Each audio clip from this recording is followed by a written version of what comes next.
když řeknu raz, dva, tři, čtyři, teď, tak na teď odpaluješ, jo? A potom je vždycky to, co je vždycky na našich koncertech, to ti každý fanoušek potvrdí, potom je striptease, ano?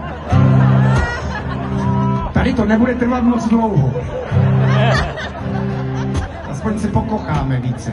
Takže, Natálie, jsi připravena? Ne, tak můžeš pak třeba tančit nebo dělat, jako že tě to baví.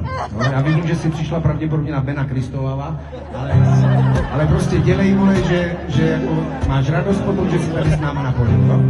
Takže, teď můžeš blíž, nebudeš skákat gazela, no. Takže na raz, dva, tři, čtyři, teď, jo? Než to posereš. Takže pozor.